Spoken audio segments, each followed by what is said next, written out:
Number one channel के number one show कच्चा चिट्ठा में आप सभी का स्वागत है। आपके साथ मैं हूं सबीना तामंग देशमुख। कच्चा चिट्ठा में सबसे पहले बात इजराइल के प्रधानमंत्री बेन्यामिन नेतन्याहू की। नेतन्याहू इजराइल में ही बुरी तरह घिर चुके हैं। जब इजराइल में करीब 4 लाख के रिजर्व फोर्स को एक्टिव किया जा रहा है, तब प्रधानमंत्री नेतन्याहू का बेटा अमेरिका के फ्लोरिडा में मौजूद है। लोग पूछ रहे हैं कि नेतन्याहू का बेटा इस वक्त हमास से लड़ने के लिए मौजूद क्यों नहीं है। इजराइल में चल रहे इसी टकराव का फायदा हमास और हिजबुल्लाह ने उठाने का फैसला भी किया। लेबनान में एक ऐसी मीटिंग हुई, एक ऐसी बैठक हुई जिसके बाद इजराइल में एक बड़ी मिसाइल तैनात की जा रही है।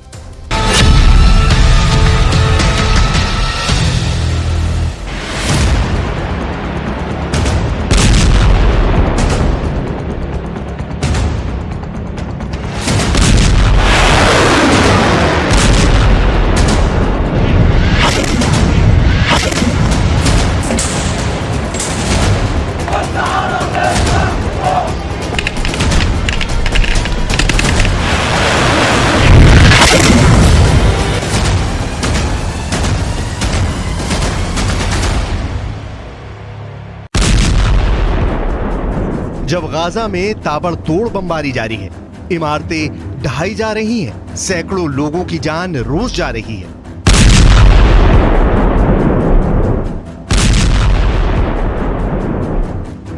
जब इजराइल और लेबनान के बॉर्डर पर एंटी टैंक मिसाइल फायर की जा रही है, इजराइल के खुफिया अड्डे तबाह किए जा रहे हैं।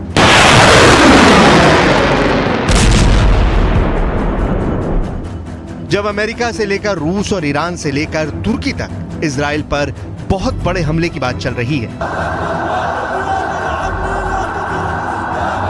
जब पश्चिम एशिया की राजधानियों में इजराइल के खिलाफ हजारों लोग प्रदर्शन कर रहे हैं, इजराइल के खिलाफ युद्ध का पूरा माहौल बन चुका है।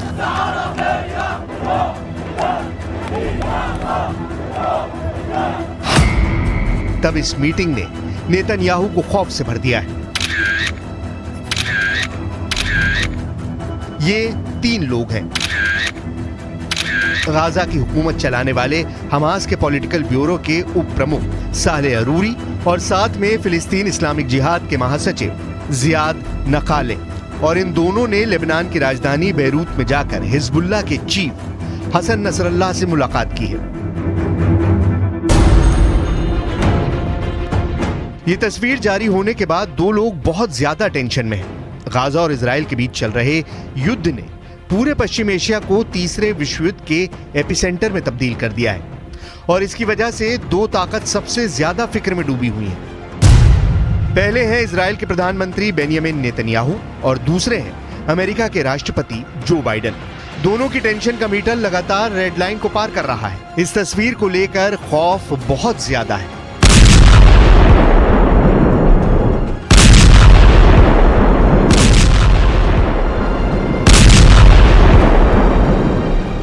क्योंकि गाजा में हो रही बमबारी के बाद हमास, फिलिस्तीन इस्लामिक जिहाद और हिजबुल्लाह ने ऐलान कर दिया है कि जैसे ही इजराइल की फौज गाजा की जमीन पर कदम रखेगी, वो ऐसा हमला करेंगे जिसकी गूंज अमेरिका तक सुनाई देगी। लेकिन क्या ये वाकई इतना बड़ा खतरा है जिसे लेकर नेतन्याहू और बाइडेन को डरना चाहिए? इन तीनों के पीछे कौन है? तो जवाब है कि इन तीनों फोर्स के पीछे ईरान है, जो इनको फंडिंग भी करता है, इनको हथियार भी देता है, इनको ट्रेनिंग भी देता है और अब इसी ताकत के बल पर वो अमेरिका और इजराइल दोनों को डरा रहे हैं।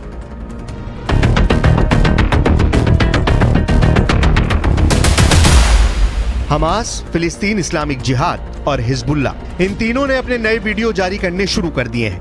हमास ने ड्रोन अटैक का वीडियो दिखाया है जिससे तेल अवीव और इजराइल के कई बड़े शहरों पर हमले किए जा सकते हैं। तो हिजबुल्लाह ने लेबनान इजराइल बॉर्डर पर कई हमले करके साबित कर दिया है कि इजराइल की उत्तरी सीमा अब सुरक्षित नहीं बची है। अगर गाजा पर ग्राउंड ऑपरेशन शुरू होने के बाद हमास, फिलिस्तीन और हिजबुल्लाह ने एक साथ इजराइल पर हमला किया, तो इनको एक साथ रोकना इजराइल के लिए बहुत बड़ा चैलेंज बन जाएगा। और तब अमेरिका की मदद लिए बिना हालात ऐसे बन सकते हैं कि ये तीनों फोर्स इजराइल की सेना को रौंद कर आगे बढ़ जाएं। गाजा में हमास के लड़ाकों की तादाद 40 से 50 हजार के करीब है। उत्तर की तरफ लेबनान में मिलिशिया हिजबुल्लाह की तादाद 1 लाख से ज्यादा है। इनके सामने इजराइल में एक्टिव और रिजर्व फोर्स मिलाकर 6 लाख से ज्यादा सैनिक हैं। ये आंकड़े बताते हैं कि इजराइल के पास 4 गुना ताकत है। इजराइल ने अपनी सेना का पूरी तरह से मोबिलाइजेशन कर लिया है, लेकिन यह भी रिपोर्ट सामने आ रही है कि रिजर्व फोर्स की पूरी ट्रेनिंग अभी बाकी है। इसके अलावा इजराइल ये भी चाहता है कि पूरी तरह से हथियारों का स्टॉक तैयार कर लिया जाए ताकि ग्राउंड इन्वेजन के बीच में गोले बारूद की कमी न पड़े।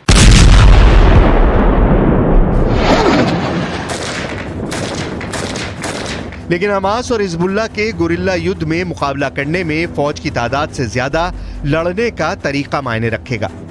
गाजा के अंदर लड़ाई आसान नहीं होगी, ये हमास का इलाका है, तो हिजबुल्लाह को सीरिया में ISIS के खिलाफ युद्ध लड़ने का अनुभव है।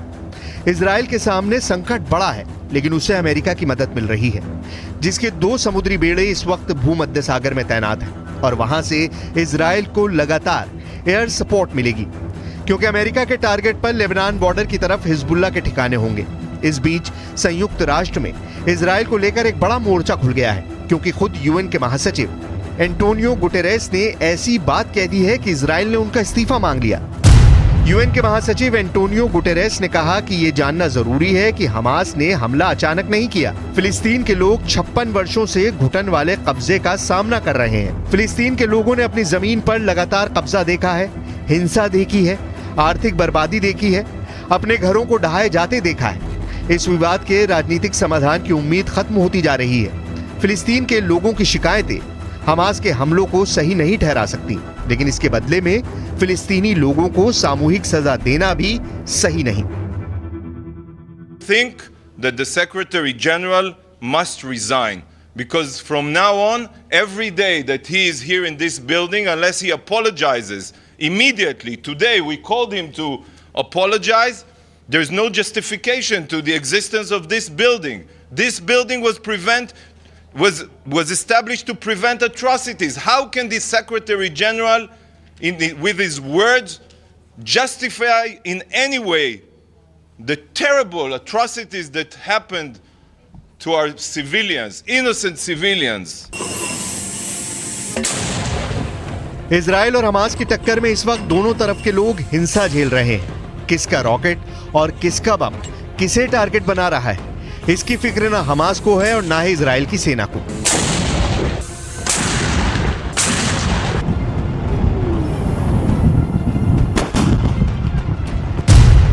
7 अक्टूबर को हमास के हमलों में इजराइल के करीब 1,500 लोगों की मौत के बाद इजराइल की लगातार चल रही बमबारी में 25 अक्टूबर तक 6,000 लोगों की मौत हो चुकी है। इनमें 2,500 से ज्यादा बच्चे हैं, जबकि घायलों की तादाद 18,000 पहुंच चुकी है। इन आंकड़ों में उन लोगों की लाशें शामिल नहीं जो अब भी हजारों इमारतों के मलबे में दबी हुई हैं। यहाँ इजराइल की बमबारी में गिरी एक इमारत में कई लोग दब गए और इनमें से एक को यहाँ जिंदा निकालने की कोशिश जारी है। रेस्क्यू ऑपरेशन रात में चल रहा है। यहाँ बिजली नहीं है, टॉर्च की मदद से लोगों की जान बचाई जा रही है। यहाँ फंसे एक शख्स को बचाते वक्त उसे बताया जा रहा है कि उसका परिवार निकाल लिया गया है ताकि वो हौसला न खोए।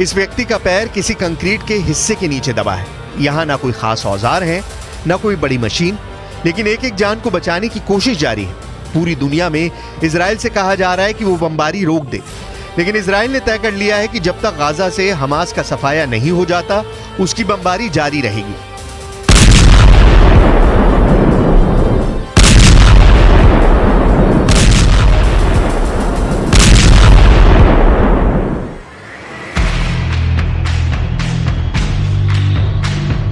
लेकिन दक्षिण इजराइल में युद्ध का खौफ देखा जा सकता है। हमास के रॉकेट हमलों के बाद यहाँ की सड़कें खाली हैं। लोग बाहर बहुत कम निकल रहे हैं। पार्क से लेकर समुद्री किनारे सब कुछ वीरान पड़ा है। इजराइल और हमास के बीच चल रही जंग के बाद अब युद्ध का बड़ा खतरा मंडराता नजर आ रहा है।